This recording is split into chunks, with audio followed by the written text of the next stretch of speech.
Bienvenidos a la conferencia online también conocida como webinar, manejo de tiempo en gestión visual de proyectos, pasar de tiempos protegidos a tiempos agresivos. Esta conferencia pues fue organizada por Virtual Pro para toda nuestra comunidad académica y esta tarde nos acompaña Héctor Páez y Andrés Hurtado, fundadores del liceo, como conferencistas invitados. Esperemos que esta presentación sea de su total agrado. Pues este es un espacio que tiene como objetivo que el conocimiento y la experiencia que han adquirido algunos de los profesionales en el ejercicio de sus labores, pues sea compartido a todos ustedes. Entonces, Héctor y Andrés, pues buenas tardes. Les doy la palabra para que saluden a los asistentes. Alejandro, buenas tardes. Asistentes, buenas tardes. Esperamos que esta reunión, este webinar sea enriquecedor y que pueda resolver las dudas que nos han compartido. Hola a todos, ¿cómo están? Bueno, vamos a trabajar.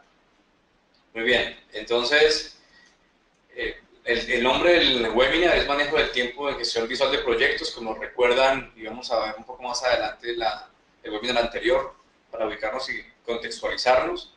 Y debido a las inquietudes, a los correos y a los contactos que tuvimos con algunos de ustedes, lo que era más frecuente en las dudas era el tema de cómo hablar de tiempos agresivos, porque hablamos de un amortiguador de 50%. En fin, ahí quedó algún tipo de inquietud sobre el tema y vamos a hablar sobre eso. Entonces, ¿qué temas vamos a tocar el día de hoy? Vamos a comenzar con una introducción. Vamos a hablar de lo que trabajamos en el webinar anterior. Vamos a hablar de la duración de las tareas como un obstáculo en la implementación de la solución, es decir, en las ideas estratégicas, como lo hablamos la vez pasada, en las ideas de cómo manejar gestión visual de proyectos. Hemos conocido y sabemos de obstáculos que hemos encontrado y eso lo vamos a trabajar en ese punto. Adicionalmente vamos a hablar de la práctica actual. Hoy en día, cuál es la forma en que operan los proyectos. Hoy en día, los óptimos locales, desde la planeación, teniendo en cuenta el tema de la duración estimada que se convierte en una medición de confiabilidad, el impacto negativo de perseguir fechas intermedias, por qué eso debemos cambiarlo. Y entramos ya directamente a la propuesta de la solución. Vamos a manejar tiempos protegidos a tiempos agresivos, un intento para comprender la incertidumbre, hablar de incertidumbre con un poco más de detalle, del enfoque en cumplir compromisos individuales a proteger la fecha de terminación de todo el proyecto. También vamos a ahondar en esa diferencia tan grande que hay de un óptimo local a óptimo global. Y en la parte final, como lo comentamos o como lo comentó Alejandro, vamos a abrir el micrófono para hablar sobre las preguntas o inquietudes que haya sobre el contenido. Bueno, a mí me corresponde comenzar a hacer una introducción muy breve acerca de qué es la gestión visual de proyectos como un tamiz, como un punto de inicio para enfrentar el asunto de la duración de las tareas.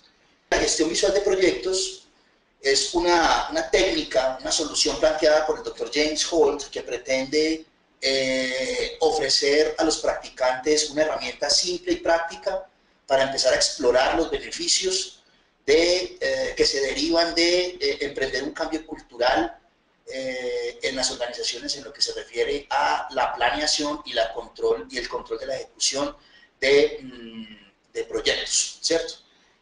A manera de resumen, encontramos que son 4 elementos fundamentales. Lo primero que usted necesita para trabajar la gestión visual de proyectos es un plan que sea firme y un plan que sea agresivo, bien sea una cadena crítica, un PERT o una de las alternativas que a mí en lo personal más me gusta trabajar, que es una simple lista de tareas que deben ser llevadas a cabo, que deben ejecutarse. Una vez usted tiene esa condición necesaria, un plan agresivo de proyecto, lo que se procede es a ubicar un amortiguador de tiempo. Un amortiguador de tiempo equivalente al 50% de la duración de la totalidad de esas tareas, de la secuencia de esas tareas. Posteriormente, lo que es el elemento que significa o que marca el éxito de la implementación de esta solución es la condición de reportar frecuentemente las tareas que se terminan. Esta es, a mi juicio, el elemento clave para asegurar que el equipo de implementación o quien esté pretendiendo utilizar esta solución puede lograr resultados significativos. Reportar diariamente qué tareas se han terminado. Para finalizar con el equipo SWOT que explicábamos la vez pasada. un equipo de expertos que se encargan de asegurar que todo proyecto que entra en la zona roja se recupera rápidamente hacia la zona verde. Al aplicar estas cuatro, digámoslo de esta manera, la vez pasada les compartimos a aquellos de ustedes que nos escribieron una plantilla en Excel muy simple que permite llevar a la práctica estos cuatro elementos, en especial el elemento 1, el elemento 2 y el elemento 3.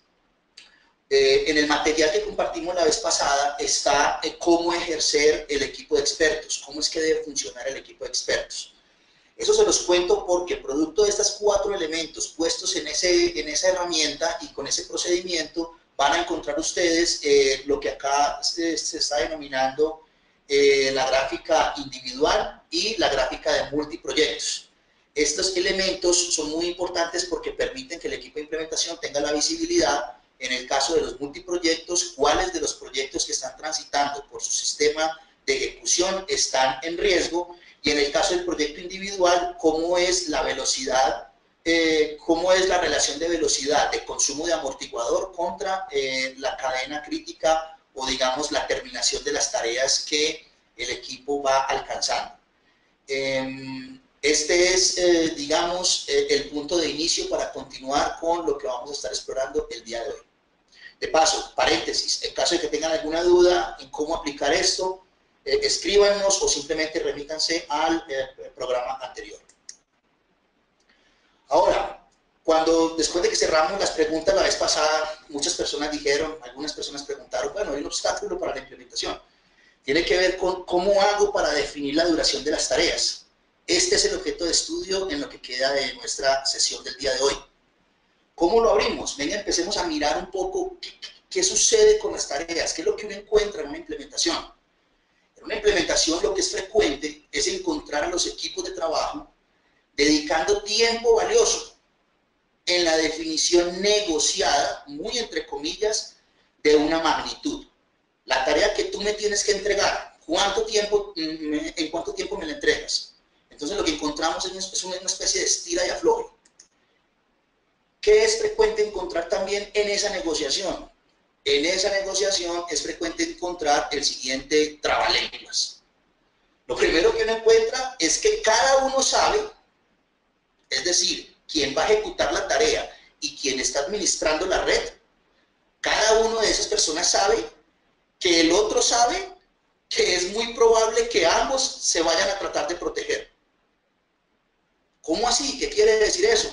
Sí, quien ejecuta la tarea sabe que quien administra el proyecto sabe que él va a tratar de protegerse. De igual manera, quien administra el proyecto sabe que quien ejecuta la tarea sabe que va a tratar de protegerse. Esto, más allá de lo chistoso que puede sonar, por experiencia, y aquellos de ustedes que tengan experiencia en el mundo de los proyectos pueden validarlo o retarlo, establece el mecanismo de negociación en donde empezamos a tratar de definir cuánto va a durar cada tarea. Es un proceso más social, es un proceso más de negociación en donde yo estoy tratando de quitarle la protección que creo que usted puede tener y usted está tratando de luchar por conservar la protección que sabe que necesita. ¿Qué es lo que sucede? Eso hace que se pierda gran cantidad de tiempo. Recuerden, la velocidad de la entrega de los proyectos es un factor crítico y debido a que las redes de proyectos están compuestas por tareas, debido a esa razón, las tareas dentro de esas redes toman un papel prioritario. Entonces, ¿cómo hace uno para definir la duración de las tareas en un entorno de esta naturaleza? Esa es la respuesta que vamos a tratar de responder. Actualmente, la estimación de tiempo se convierte en un compromiso. Entonces, ubíquense por un segundo en un proyecto y validen si lo que estamos proponiendo y lo que la experiencia nos ha demostrado aplica en su entorno o no. Primero, luego de discutir la duración de las tareas se llega a un número, independientemente de la complejidad, del alcance. Lo que se busca en esta fase es definir cuánto tiempo le toma. No importa, son días, semanas, meses, pero cuánto tiempo. Ese es el número que se busca de alguna forma. Segundo, ese número hace parte de la planeación del proyecto. Con base en ese número vamos a empezar a jugarnos todas las cartas en el futuro, que va a quedar registrado en el plan. Tercero, la red se proyecta en el tiempo a partir del inicio y la terminación de las diferentes tareas. Diferentes programas informáticos, Project entre otros muchos, lo que hacen es pedir fecha de inicio, fecha de fin y una duración. Con un supuesto, si cada tarea termina a tiempo, entonces todo el proyecto se termina a tiempo. Suena casi lógico, pero como se evidencia esto, es una consecución de actividades con duraciones que tienen una fecha inicial, una fecha final, y al cabo de todas esas actividades hay un fin o una terminación del proyecto. Esto, damas y caballeros, es la mejor evidencia en un entorno de proyectos de los óptimos locales. Si tenemos proyectos muy gruesos, como lo hablamos la vez pasada, muy robustos, que tienen diferentes cadenas de alimentación o patas o piernas, como se les pueda conocer, es muy común encontrar que los equipos a veces se desconectan del todo y quedan ensimismados en la acción de su tarea. Quedan obsesionados con cumplir su partecita, su pedazo del proyecto. Y a veces perdemos de vista el cumplimiento de todo el proyecto. Pero así es como hoy en día nos comportamos. ¿Qué pasa o qué tiene de malo este tipo de acciones? ¿Cuál es el impacto negativo de perseguir fechas intermedias? Existen dos elementos. Primero, la situación que acabo de describir con el tema de óptimos locales es uno de los elementos que van a detonar una cantidad de consecuencias negativas y que lo vimos en el webinar anterior. Pero existen también dos fenómenos que existen no solamente en proyectos, sino en cualquier actividad de la vida. Y lo hemos denominado, o se ha denominado así, el síndrome del estudiante, que quiere decir que se realiza algo de trabajo al iniciar la tarea y la mayor parte del trabajo se deja hasta estar muy cerca de la fecha de entrega. Piensen en un examen, el día, digamos que están estudiando un posgrado, una maestría, un pregrado, es el jueves y le dice el profesor el día viernes, o sea mañana, tenemos un examen. Generalmente todos dicen que no hay tiempo, que como sí, que no les digo, que por favor la siguiente semana. El profesor acepta hacer el examen el siguiente viernes. Piensen por un segundo cuándo estudia la gente. Vamos a tener el examen el próximo viernes, tienen 7 días. Salen todos a estudiar el viernes en la noche, el sábado, el domingo, el lunes, el martes. La gente generalmente estudia muy cerca de la fecha. Es decir, en la primera fase, en la primera parte del tiempo en que está disponible, no hay afán. Y se concentra el mayor esfuerzo en la parte final del trabajo. Esto quiere decir el síndrome de estudiante, dejar todo con una prioridad más alta que la actividad como tal. La actividad pasa a un plano secundario. El examen es un ejemplo, pero ustedes lo pueden vivir y lo han vivido muy seguramente en más de una ocasión cuando su tiempo es más de lo que ustedes creen suficiente y al final están corriendo. El otro fenómeno es la ley de Parkinson. Esta ley de Parkinson quiere decir que el trabajo se expande hasta utilizar todo el tiempo disponible para su terminación. ¿Por qué ocurre esto? ¿Porque la gente es mala? Definitivamente no. Hay dos elementos que casi obligan a que la gente actúe así. El primero es, si termino rápido, me dan más trabajo. Es decir, el premio a que yo sea eficiente y que sea muy productivo es que me dan más trabajo. Eso no suena muy bien. Y lo segundo es, si termino rápido, la próxima vez que me van a dar, que vamos a definir un estimado de tiempo, me van a dar menos tiempo. Es decir, esta actividad había prometido yo que la hacía en 10 días. La entregué en 3 días. Informo que fue terminado en 3 días. La siguiente vez, el siguiente proyecto, donde me van a pedir una actividad similar, no me van a aceptar 10 días. Me van a decir, usted ya lo hizo en 3 días, entonces mínimo hágalo en 3 días. O máximo hágalo en 3 días. Entonces son dos consecuencias, como lo comentaba Andrés, sociales, que están generando un comportamiento tal que permiten la naturaleza de la ley de Parkinson, donde yo tomo todo el tiempo disponible para hacer un trabajo. Es decir, yo juego con mi tiempo como un coach, lo estiro para cumplir toda la cantidad de la proporción numérica que me han dado para poder cumplir esa tarea. Ahora hablemos de cómo hacer para tener tiempos agresivos. El primer paso de esta propuesta consiste en que el equipo de implementación adopta dos creencias. El equipo de implementación nos referimos a ese grupo de personas que están buscando tener un cambio sustancial en la empresa o que quieren hacer un proyecto de una forma diferente, de unos manejos agresivos, rápidos y de una manera distinta a lo tradicional. Entonces, ¿cuáles son las creencias? La primera es, no tiene sentido imponer certeza a una variable que no la tiene.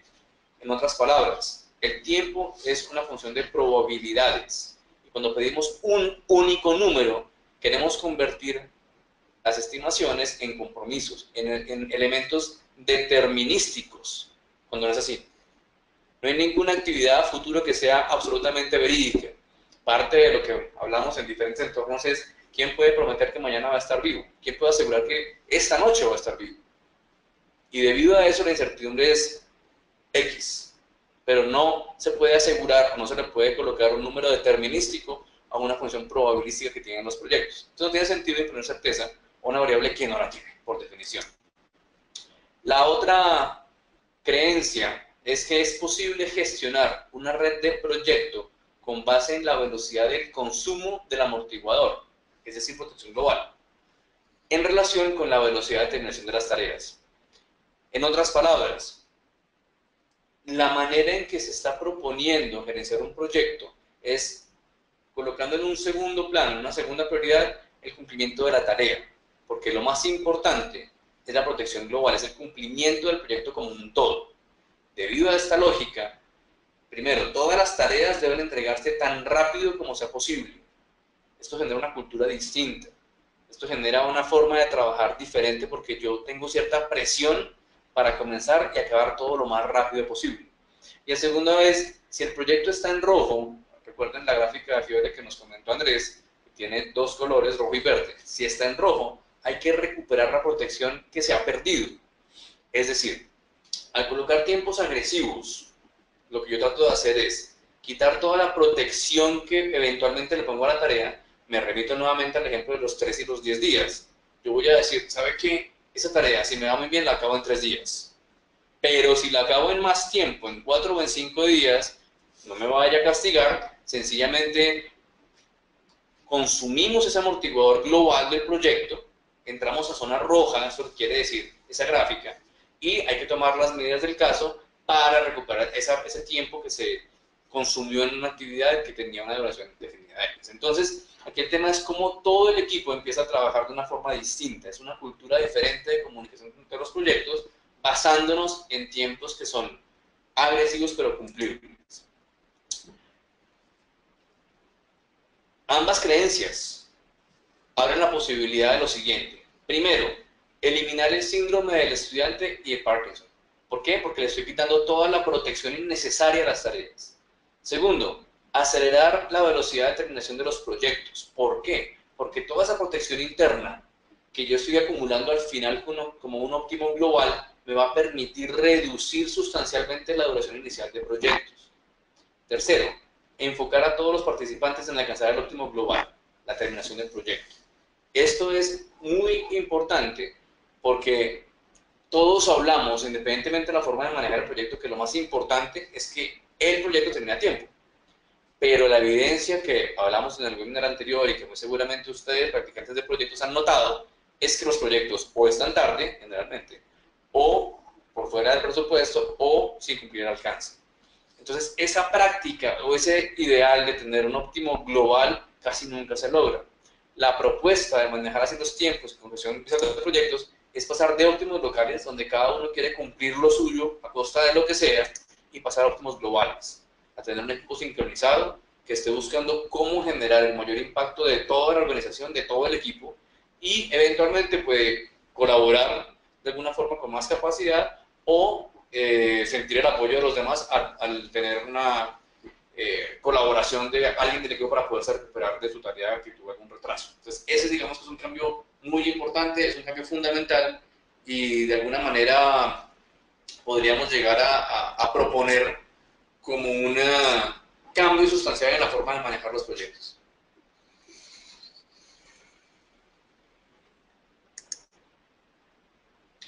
Muy bien. Entonces, luego de escuchar esta parte, digamos, conceptual acerca de el síndrome del estudiante, la ley de Parkinson y los efectos negativos que se generan cuando en la planeación del proyecto se empuja a la gente para que busque el cumplimiento de fechas de entrega intermedias. Luego de escuchar eso, ¿Qué sigue? ¿Cuál es la propuesta que existe en la gestión visual? Para superar esa pregunta de cuánto debe durar mi tarea, lo primero que tenemos, digamos que la primera técnica consiste en reconocer, o la primera parte de la primera técnica consiste en reconocer que existen, que podemos caracterizar la incertidumbre que están inmersas en las tareas.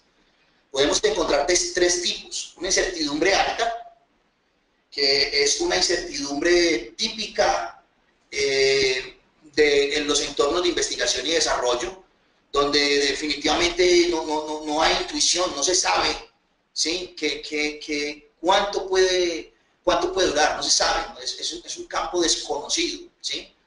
Mantengan presente que en ese tipo de casos, que yo considero que la gran mayoría de proyectos no es muy afectado por ese tipo extremo de incertidumbre. Obviamente puedo estar equivocado, pero esa es como mi sensación. En ese tipo de casos, el entorno reconoce que el nivel de incertidumbre es alto. Piensen en eso, en ese reconocimiento que nos va a servir más adelante. El segundo tipo de incertidumbre es una como que no es tan alta, pero tampoco es poquita, o sea, es media. Hay una incertidumbre que existe para definir la duración de la tarea, pero una persona que tiene expertise puede predecir en ciertos rangos la duración de la tarea y además su hermana gemela o su hermana siamés más bien, que es su probabilidad de consecución. En alguna implementación estuvimos por allá en el Cerrejón, en donde había un departamento de mantenimiento y entonces, pues cuando estábamos definiendo los tiempos de duración, el mantenimiento en sí mismo de una máquina tiene mucho que ver con el ámbito de proyectos, ¿sí? Y entonces cuando decíamos cuánto se puede demorar el diagnóstico, la persona que decía que las personas encargadas de esa acción decían, pues no sabemos. Fíjense ustedes, no es un no sé del tipo 1, donde la incertidumbre es absoluta, sino que es un saber de tipo 2, en donde dice, mire, pues si todo sale bien, el peor arreglo el peor diagnóstico puede hacerse entre 8 y 10 días. ¿Listo? Hay una especie de rangos y en donde hay cierta probabilidad de consecución, ¿sí? Si todo sale bien, entre 8 y 10 días. Bueno, y si todo no sale bien, pues si no todo no sale bien, puede ser más, entre 15 y 20 días. Pero hay cierto tipo de know-how. El último tipo de, digamos, general de tarea es aquella que tiene incertidumbre baja, que es donde básicamente usted sabe, ¿sí? Y donde hay una experiencia suficiente para obtener un estimado de tiempo y una probabilidad de consecución alta también, ¿ok? Esa es como a la hora de llegar a una implementación, venga, miremos esta red, esta secuencia de tareas, de qué están hechas. Estamos hablando de actividades con baja, con media o con una incertidumbre significativa. Porque al saber eso, el siguiente paso es que es posible para cada uno de esos tres tipos definir qué es agresivo. Y además de definir qué es agresivo, ¿sí? Vamos a luchar por buscar una duración agresiva, pero que tenga algún grado de posibilidad de ser terminada o entregada, que sea alcanzable.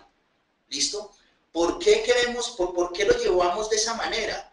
Recuerden ustedes que cada una de las duraciones que tengamos dentro de la red en gestión visual de proyectos, ojo, en esta solución de gestión visual de proyectos, cada una de esas tareas va a tener, digámoslo en estos términos, consignada una porcentaje de seguridad en el amortiguador global. Entonces, cada una de las tareas, como vamos generando un amortiguador global como consecuencia de las seguridades que cada tarea consigna en él, ¿sí? Al hacer eso vamos a lograr que ese amortiguador global pueda, sigamos con la analogía financiera, financiar el impacto que la incertidumbre va a tener en la ejecución específica de cada una de las tareas. Esta es la manera específica en que esta técnica busca moverse de buscar un óptimo local en donde cada tarea administra su propia seguridad a un óptimo global donde cada tarea hace una consignación a un banco común en donde busca la terminación o la protección del proyecto como un todo. ¿Ok? Listo. Entonces, ¿qué sucede? Yo puedo, para lo alto, para lo medio y para lo bajo, para ese tipo de tareas que tienen ese tipo de incertidumbre, Definir qué es agresivo pero alcanzable.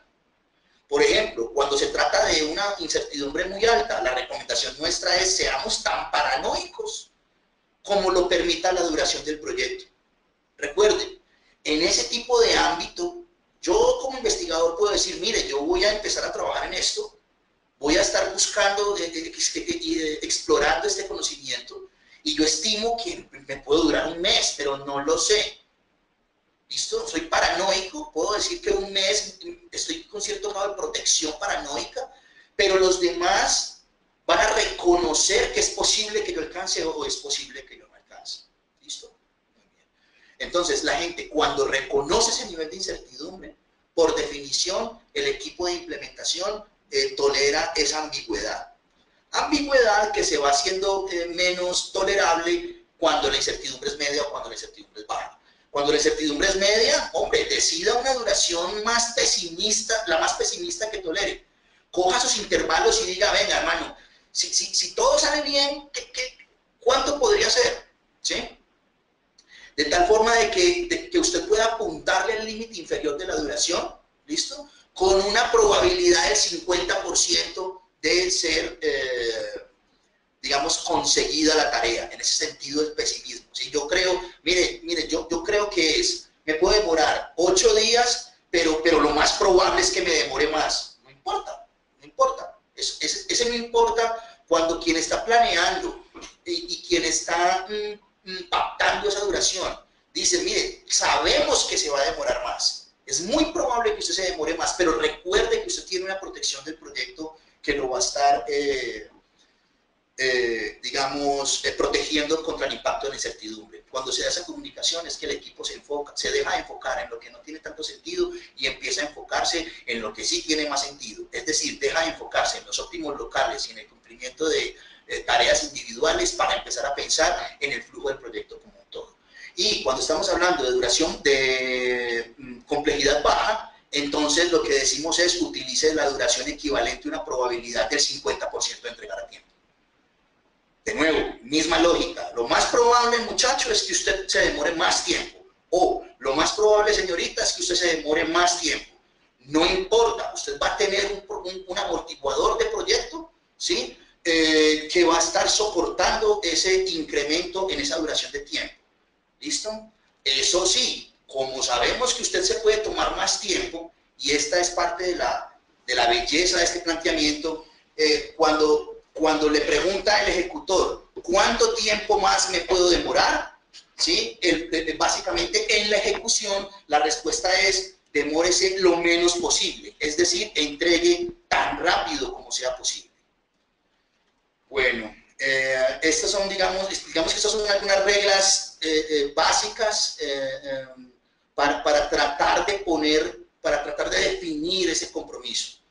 Señoras, señores, señoritas, señoritos, llevar a la práctica este concepto significa, ¿sí?, tener una idea global, general de la solución. ¿Listo? Lo que estamos hablando acá es un nivel de detalle que tiene que tener de respaldo el conocimiento profundo de los demás elementos. Bueno, entonces, ¿y qué sucede? Otra pregunta, o más bien otra situación frecuente es, ¿qué sucede en aquellos casos en donde el proyecto tiene una fecha de terminación preestablecida?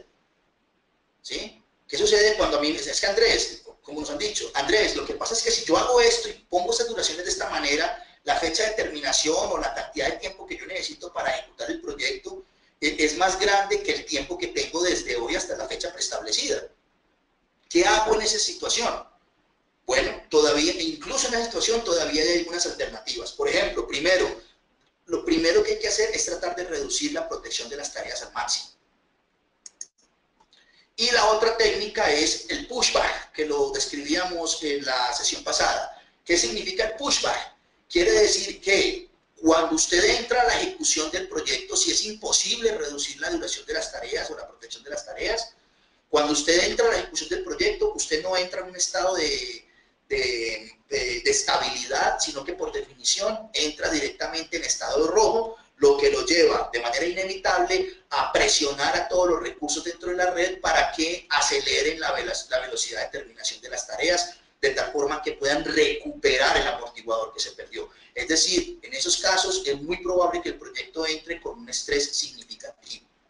Ahora, si no es suficiente la reducción de las tareas, si no es posible eso, si el pushback tampoco funciona, la única alternativa es encontrar tácticas distintas para lograr el objetivo estratégico del proyecto.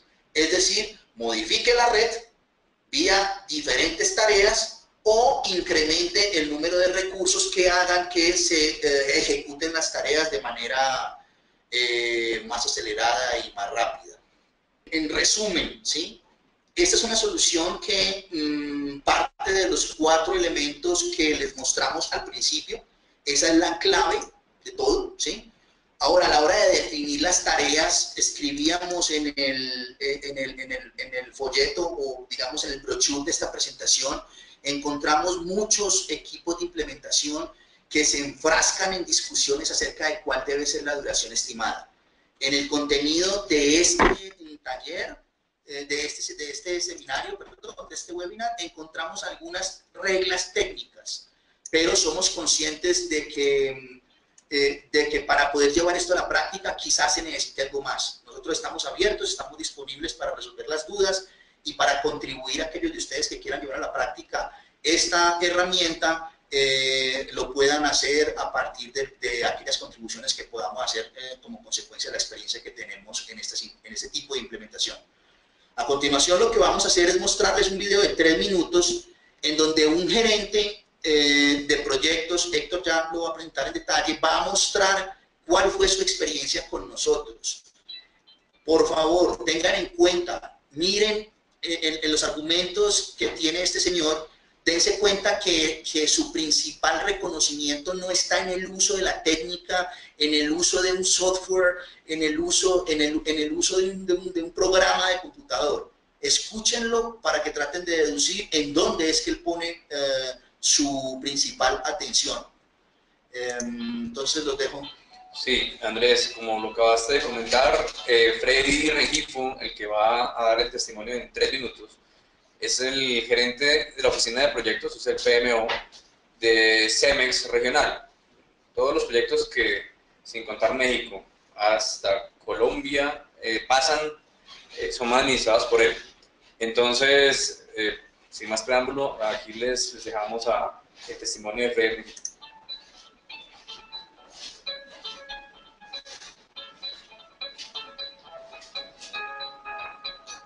Últimos 5 meses hemos tenido la oportunidad de participar en este proceso de asesoramiento y de consultoría que nos ha brindado Leversen para el mejoramiento de nuestra gestión de proyectos. Consideramos que los puntos valiosos que nos ha ofrecido esta metodología es precisamente eso, verlo como una metodología que nos permite hacer mucho más eficiente y productiva la gestión gerencial de los proyectos.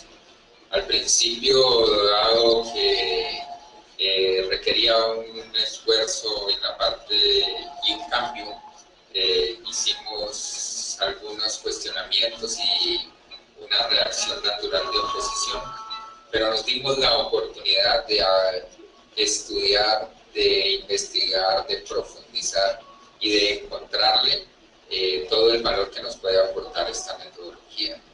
Creemos que nos ayudó a descubrir muchos aspectos que no veíamos, emergieron nuevas situaciones, nuevas dificultades, y utilizando el método de causa-efecto, de ir navegando hacia lo más profundo de esas dificultades, esos efectos indeseables, como se llaman, fuimos encontrando cada vez más raíces en donde deberíamos enfocar nuestros esfuerzos.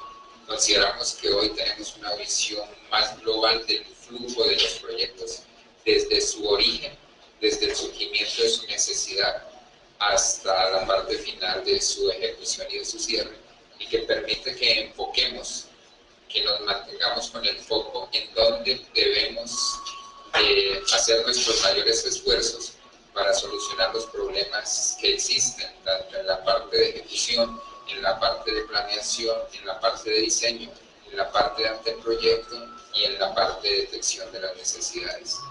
Tener luego esa visión global de todo el flujo de los proyectos nos va a permitir una gestión más exitosa y una gestión en la cual todo fluya, podamos trabajar en armonía, podamos trabajar mucho más eficientes y que todos los proyectos cumplan al final con sus objetivos de una manera exitosa e incrementen y aporten a la rentabilidad de la empresa. Con esto queríamos reforzar los mensajes que les hemos transmitido, principalmente en que, apartándonos de la herramienta y del software que puede existir o los software que pueden existir para manejar proyectos, esta metodología pretende es tener un impacto mucho más grande en la interacción entre las personas. Pretende, sí, acortar el tiempo del proyecto, pero no a costa de sangre y esfuerzo de quienes lo ejecutan, sino a costa de un trabajo en equipo realmente orientado hacia el óptimo global. Y definitivamente pensando en cómo tomar decisiones a través del proyecto, dentro del proyecto, buscando entregar experiencia y conocimiento. Hemos creado el liceo y aprovechamos que este espacio que hemos desarrollado con Virtual existe y seguirá existiendo. Queremos presentarles a ustedes asistentes el liceo, el cual es el primer centro de formación gerencial permanente basado en el pensamiento crítico y la teoría de restricciones. Estamos operando ya en Bogotá, donde lo que buscamos es formar líderes de cambio organizacional, personas que tengan claramente definido o estén buscando cómo impactar sus empresas, ya porque sean emprendedores, gerentes, altas gerentes, gerencia media, pero que estén buscando aportar de una forma significativa. A eso lo consideramos líderes de cambio organizacional.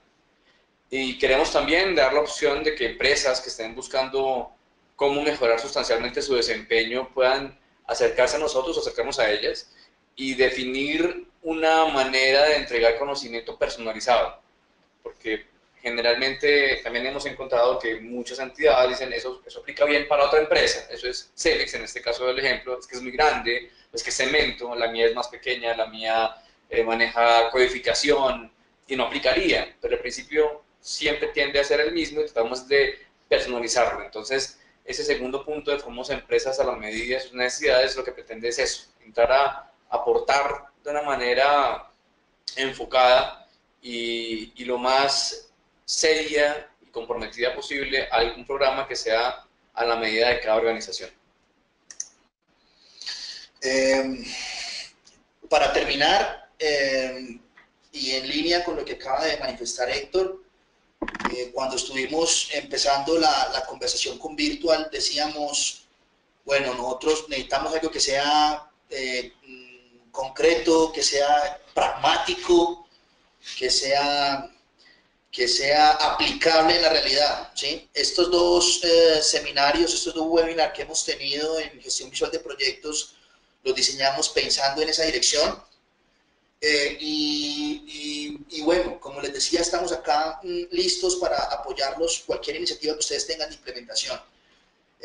Continuando nuestra alianza con Virtual Pro y tratando de encontrar maneras alternativas para llevar este conocimiento rápido y efectivo al mercado, muy pronto le estaremos a través de Virtual ofreciendo a todos ustedes, sus suscriptores, unas condiciones especiales para participar en nuestros programas de formación, programas que buscan fortalecer las habilidades de pensamiento crítico y que buscan mejorar las habilidades de venta interna e implementación de soluciones simples y prácticas.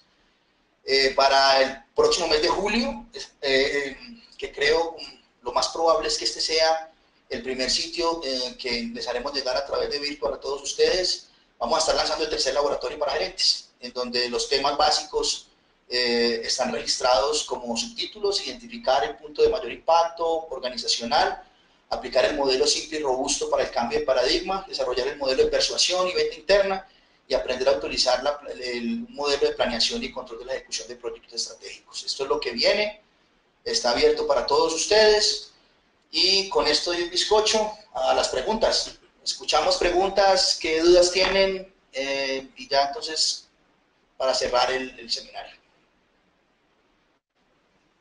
Bueno, gracias. Acá tenemos una pregunta que nos formularon. La pregunta la formula Juan Manuel Cárdenas Giraldo y él nos formula lo siguiente. ¿Cómo solucionar los problemas cuando en un grupo en ocasiones no es posible elegir los participantes? Uno de los participantes necesita tanta ayuda por capacidades o por pereza que retrasa el proceso global de todo el equipo. Pues voy a dar mi aporte y pues obviamente queda el micrófono abierto para quien les haga lo mismo. Yo creo que hay un par de opciones que hay que tomar, Juan. El tema es si es un proyecto que ya comenzó y no hay posibilidad de incluir o de eliminar a esta persona del proyecto que definitivamente entró impuesta, forzada. El tema es tratar de aportar de una forma directa a que las cosas se tengan que hacer, independientemente del ejecutor. El asunto es que el proyecto debe fluir y debe entregarse lo que se tiene que hacer. Y la otra opción es acompañarlo para que lo pueda desarrollar. El tema es que eso puede afectar la ejecución misma de las tareas que tiene que hacer. Entonces, no es una situación fácil. Yo creo que es más una lección aprendida para que el siguiente proyecto se pueda tener eso como una lección a revisar. Pero sí, nuevamente, el objetivo del concepto es cómo hacer para que los proyectos terminen a tiempo, a pesar de los inconvenientes que pueda haber. Y si este recurso genera reprocesos o no avanza, hay que tomar las acciones para que el proyecto no sufra por este recurso. Obviamente dejar la anotación, dejar ahí la historia, pero el proyecto debe cumplirse. Yo también tengo ahí una contribución para hacer. Obviamente, en lo que plantea Juan, ¿no? Lo que plantea Juan, pues me quedan muchos baches acerca del contexto, tal y como lo señala Héctor, pero déjeme ponerlo en una situación que espero que sea más o menos graciosa, y es en la universidad, sí, un profesor mío decía, grupos de más de 2, o digámoslo, grupos de 3, siempre hay al menos uno que no trabaja, ¿sí? Déjeme ponerlo en ese contexto. Y ahora sí vámonos a la técnica.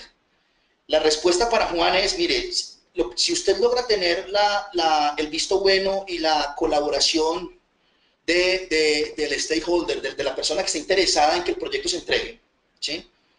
La mecánica del seguimiento a la terminación diaria de las tareas, o sea, el punto 3 de la técnica que leí al principio, y es hacer un seguimiento permanente de la terminación de las tareas, muy rápidamente, cuando la tarea llegue a ese recurso o a ese personaje del grupo de 3 que no trabaja, que no entregue lo que se espera que entregue, el efecto inevitable de eso es que el estado del proyecto va a pasar del cuadrante verde al cuadrante rojo. Cuando eso ocurre, se activa la actividad número 4, que son los planes de recuperación. Entonces, digamos que la técnica como tal no va a ser suficiente para que se resuelva, pero sí establece el marco de trabajo en donde va a ser evidente para todo el equipo y para el patrocinador del proyecto que hay un obstáculo en el flujo de terminación de las tareas y que ese obstáculo tiene nombre y apellido, o tiene un área, o tiene una parte que no está pudiendo entregar. Uno de los principios de esta solución es no culpar a la gente, ¿sí? Debe haber una muy buena razón por la cual el personaje no trabaja. Lo que sí, ese es un principio. El otro principio es, si las cosas no se mueven, vamos a moverlas. Entonces, en ese sentido, para responder a tu pregunta de cómo resolver eso, necesitas el apoyo del patrocinador, necesitas asegurar que se sigan las acciones de día a día, las terminaciones, y necesitas asegurar que el equipo SWAT va a ayudar. Independientemente, aquí no hay subjetividades, acá todos lo que estamos propendiendo es porque el proyecto se termine a tiempo. Y si hay un obstáculo en alguna parte, simplemente, ¿qué tenemos que hacer para que eso suceda? Esa sería mi respuesta. Esta pregunta la realiza Oriana Reyes. Ella dice, en las empresas donde he trabajado para desarrollar un proyecto, ya en la fase de la construcción para llegar a la negociación de la contratación del ejecutor o contratista, existen dos modalidades, contrato por horas hombre y contrato por hora labor. Con la experiencia de los conferencistas, ¿cuál consideran que es la mejor modalidad de contratación para desarrollar un proyecto donde la mayoría de los casos ya tienen fecha de fin preestablecida? Obviamente el caso hay que revisarlo con detalle, pues porque las concepciones de cada proyecto, evidentemente la contratación y las características, pues hay que revisarlas, sino no es muy sano dar respuestas sin tener clara el entorno. Aquí hay dos elementos para considerar. Uno es el concepto del full kit, o de qué elementos debe tener el contratista para que ejerza el trabajo.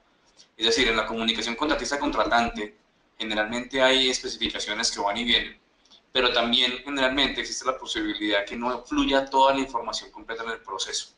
Entonces, antes de pasar al tema de contratación, hay que garantizar que la información y los requisitos estén completos para que el contratista pueda ejecutar completamente su obra.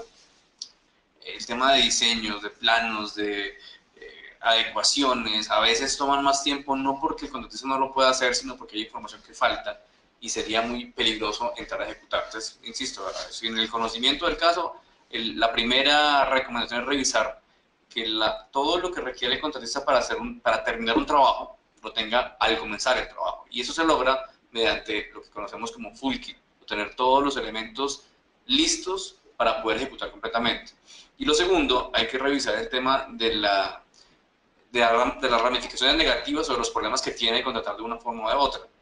Cuando generalmente se paga por tiempo, el contratista hace todo lo posible por aprovechar al máximo el tiempo. Es, digamos que una posibilidad de aplicar la ley de Parkinson. Entonces, si tengo 15 días y me pagan por día, pues me tomo los 15 días.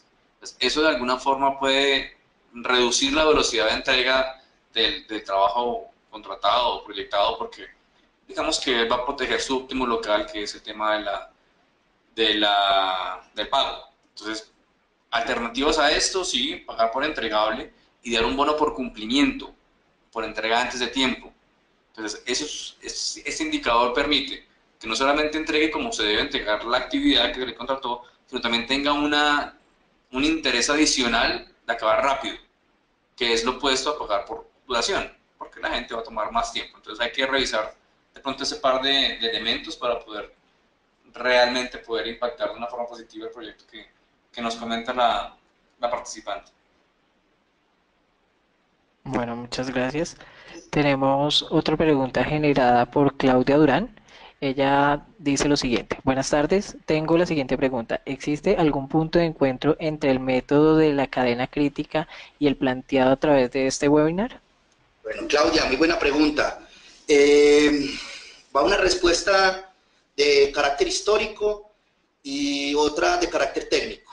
La respuesta de carácter histórico es que la gestión visual de proyectos la desarrolló uno de los gurús, diría yo, que tenemos disponible en este momento en lo que es cadena crítica, que es el Dr. James Holt.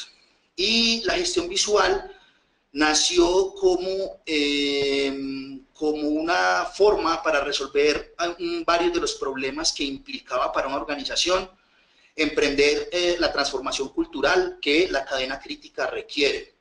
Entonces, lo que hizo Holt fue, ¿cómo hago yo para desarrollar, ¿sí? Con los mismos cimientos lógicos, con la misma dirección de cambio de paradigma, con la misma potencia lógica, ¿cómo hago yo para desarrollar con la misma arquitectura lógica una solución que sea para las masas, una solución donde los practicantes no tengan excusa alguna para experimentar los beneficios de la transformación cultural que ofrece la cadena crítica? Y de esa reflexión nació la gestión visual de proyectos. Eso es de carácter histórico, estamos hablando de más o menos por allá el año 2008, 2009, este señor Holt salió con esta propuesta. De carácter técnico, la conexión se da en el sentido de que la gestión visual de proyectos, debido al racional que tuvo Holt para desarrollarlo, la gestión visual de proyectos se convierte como en la antesala para que las organizaciones den el salto. Normalmente, si usted busca una consultoría en cadena crítica, Desafortunadamente, digo yo, y con todo el riesgo de echarme más gente encima que me critique, lo que le van a ofrecer es software, y o sea, hay muchas soluciones de software hoy en día, de muchos precios, en donde hace que la atención gerencial se ponga en entender cómo hacer para manejar un computador, si manejar una solución técnica a través de una solución de computador. O también es posible que usted tenga una propuesta de consultoría normalmente costosa, en donde costosa me refiero contra los resultados que puedo adquirir, en donde la organización se ve bajo la presión de tener que dar un cambio cultural de entrada, ¿sí? de un mundo X, como sea que maneje sus proyectos, a un mundo donde va a tener que tener sus proyectos con cadena crítica. Eso implica un cambio en la lógica de la construcción de las redes, y así sucesivamente todos los elementos de la solución. Entonces, digamos que desde el punto de vista técnico, la gestión visual de proyectos ofrece una manera muy rápida para que los equipos de implementación entiendan cuál es la dinámica cultural y logren los beneficios. Digamos que a manera de evidencia,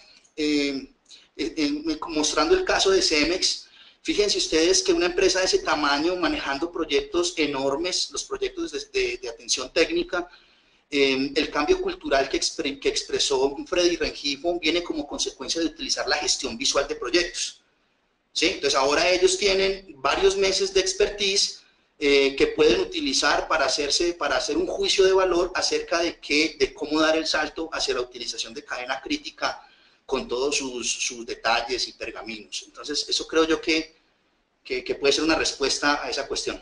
Muchas gracias. De momento, pues no tenemos más preguntas. Entonces, agradezco mucho la asistencia de todos los participantes a este webinar. Le doy gracias pues, también a ustedes, a Héctor y Andrés, por compartirnos sus experiencias y conocimientos, y pues esperamos que nos sigan acompañando en las próximas conferencias y webinars que nosotros manejamos cada vez a través de Virtual Pro. Entonces, pues les doy el paso para que se despidan de nuestros asistentes. Alejandro, pues muchas gracias por la invitación. Claro que sí, estaremos más que felices y orgullosos de poder fortalecer esta alianza que tenemos con Virtual, y a los asistentes que han dedicado tiempo para escucharnos. Esperamos que les hayamos dado herramientas nuevas para que puedan aplicar en sus proyectos, en sus investigaciones, y próximamente tendremos nuevamente un punto de encuentro en el siguiente webinar. Entonces, feliz tarde para todos. Alejandro, muchas gracias nuevamente por la invitación y por tenernos allá. Gracias a ustedes, feliz noche. Muchas gracias, hasta luego, y escriban.